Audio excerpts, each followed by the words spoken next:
എടാ ഹുസൈൻ ഭായി വണ്ടി നമുക്ക് പാർക്ക് ചെയ്ത് തന്നെ കേട്ടോ ഒരു സ്ഥലത്ത്. ഇവിടെ നോക്കുമ്പോൾ അതെ ഇവിടെ ഡ്രസ്സൊക്കെ അലക്കുന്ന സ്ഥലമാണ്.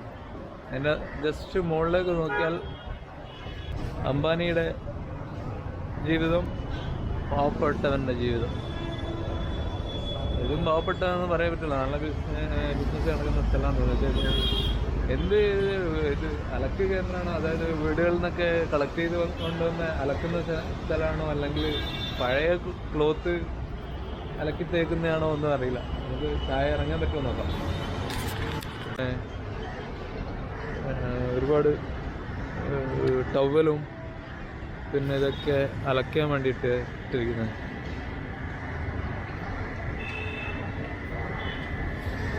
അപ്പോൾ അതിൻ്റെ ഉള്ളിലേക്ക് പോകാൻ പറ്റുമെന്നാണോ പറഞ്ഞത്. അപ്പോൾ 14 നമ്പർ, 14 എന്ന് വെച്ചാൽ എത്രയാ, 16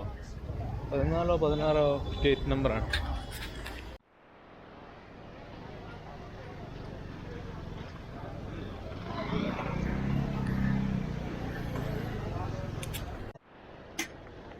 ഡ്രസ്സ് അലക്കാൻ വേണ്ടി കൊണ്ടുവന്നതാണ് അപ്പോൾ അത്.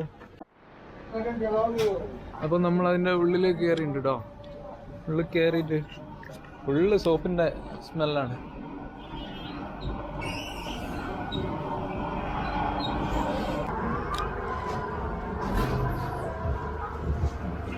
അദാനിമാരുടെ ജീവിതം, പാവപ്പെട്ടവൻ്റെ ജീവിതം.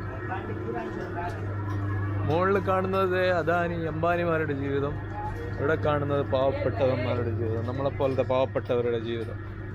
ഓ, വല്ലാത്തൊരു ഇന്ത്യൻ. എന്നാലും നല്ലൊരു സ്പോട്ടിലാണ് കേട്ടോ ഹസൻ ഭായി നിർത്തി തന്ന.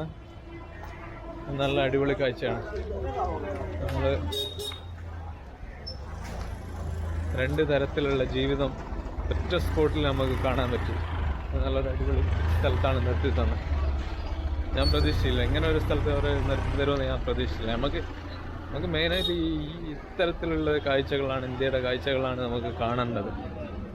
അപ്പോൾ അതിലൊന്ന് നമ്മൾ കണ്ടു. ഇനി ധാരാവി പോകണം. ധാരാവി ഫോറിനേഴ്സൊക്കെ വരുന്നുണ്ട് കേട്ടോ ഈ ഒരു സ്ഥലം കാണാനൊക്കെ.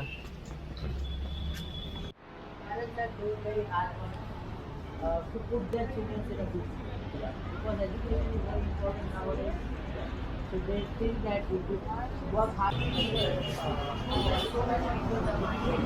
They come